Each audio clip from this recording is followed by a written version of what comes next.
Hello, team players. Have you wanted a character that has demon hoofs and a halo?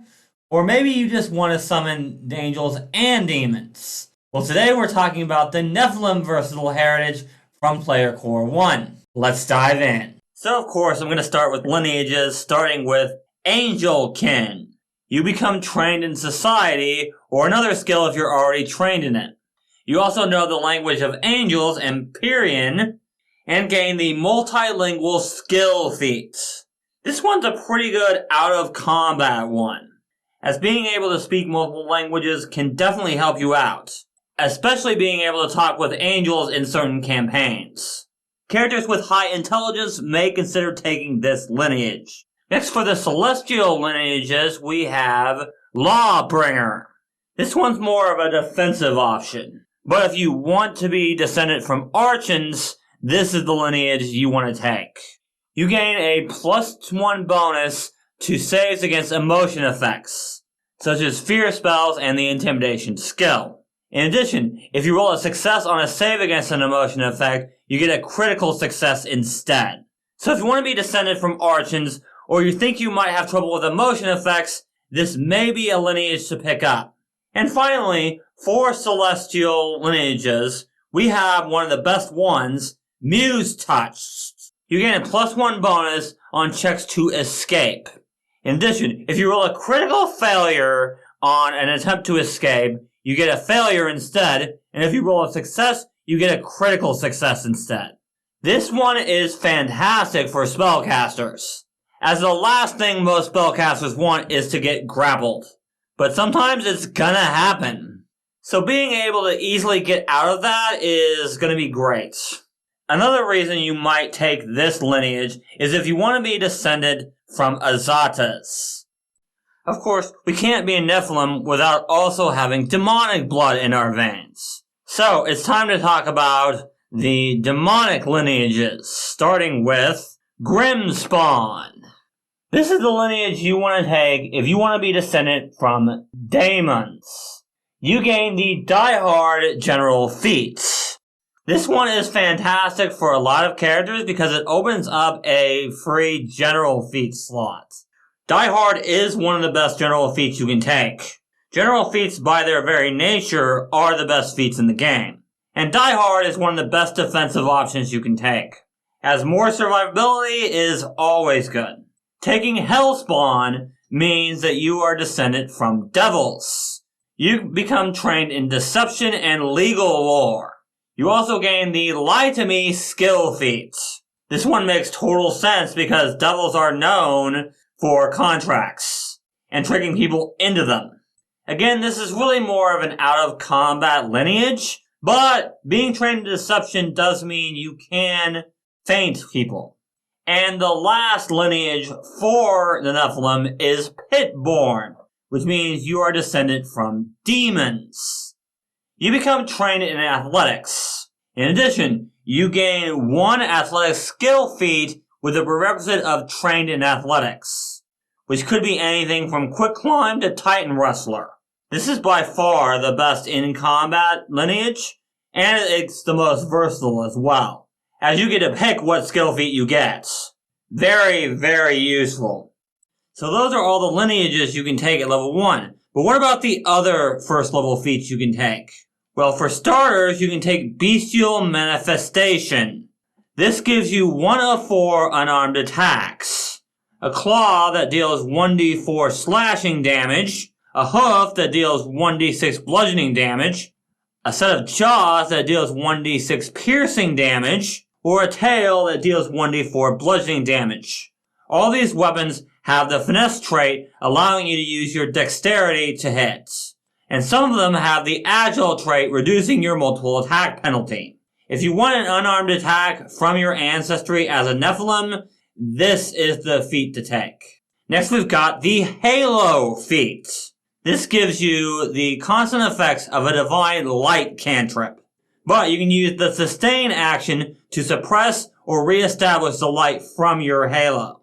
This otherwise works like any other cantrip.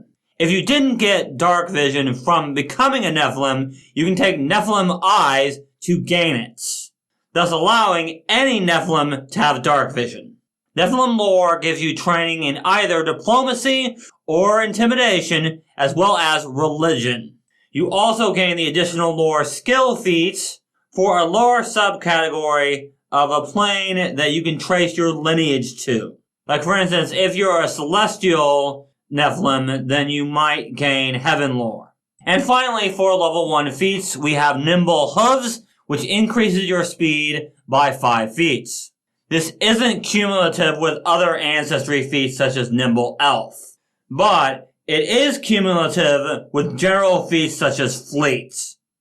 Okay, moving on to level 5, we have blessed blood. Anytime a creature with a weakness to holy, or a fiend or undead, attempts to drink your blood, or deal piercing or slashing damage to you using an unarmed attack, or similar, that creature takes 1d6 spirit damage with the holy trait. You also gain a +4 circumstance bonus to craft checks to make holy water using your blood as one of the ingredients. This one's pretty situational. It'd be pretty flavorful for a cleric to have this feat, but it really depends on how much of these types of creatures you're really running into. Next we have extraplanar supplication. Choose either bless or bane. You can cast the chosen spell as a divine innate spell once per day. With Nephilim resistance, you gain resistance 5 to one of the following energy types: acid, cold, electricity, fire, or sonic. This typically matches the extraplanar entity that you are descended from.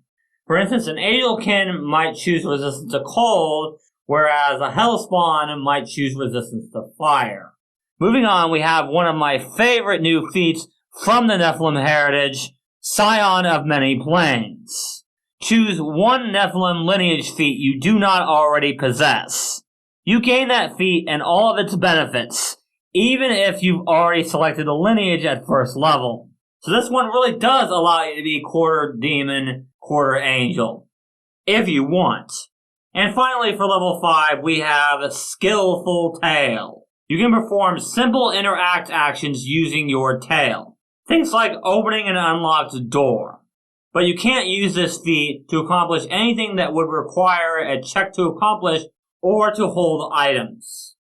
This one could be useful in some situations. Opening an unlocked door could be useful to do it at range, just in case there's some kind of trap or something.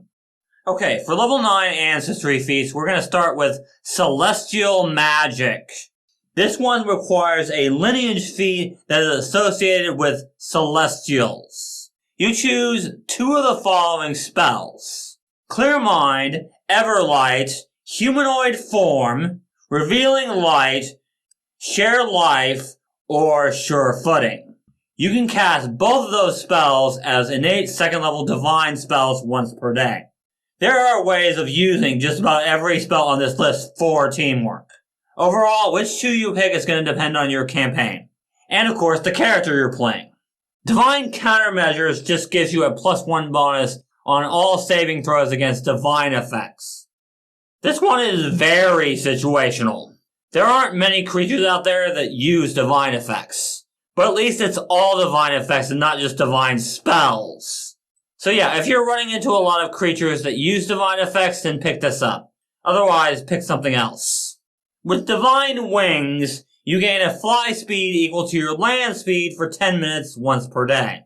Pretty simple, but can be effective for a lot of characters. And finally, for level 9, Fiendish Magic works pretty much the same as Celestial Magic, but for different spells. And of course, it requires Grimspawn, Hellspawn, or Pitborn. The spells that you can pick from for this feat are Disguise Magic, False Vitality, Invisibility, See the Unseen, Shatter, or Paranoia. Like with Celestial Magic, the spells you pick here are going to depend on your campaign and your character. Okay, we're almost done, but first we gotta talk about 13th level feats. Celestial Mercy requires a lineage associated with Celestials. This one allows you to cast Cleanse Affliction as a 4th level Divine Innate spell twice per day. This essentially allows you to cure curses, diseases, and poisons, all of which can be very debilitating. However, this one is kind of situational, as especially curses are pretty rare. Then we've got Slip Sideways, which requires a lineage associated with Fiends or the Maelstrom. This one allows you to cast Translocate as a 5th level Divine Innate spell once a day, which essentially allows you to teleport 120 feet. This one is flat out awesome for spellcasters. Oh, you think you're getting close to me? Teleport 120 feet away. Goodbye. And lastly, for level 13, we have Summon Nephilim Kin. This requires any Nephilim lineage feats, all of which I covered at the beginning of this video. You choose Summon Celestial, Summon Fiend, or another spell that can summon a creature appropriate to your lineage. Once per day, you can cast that spell as a 5th level Divine Innate spell, but you must summon something as appropriate to your lineage.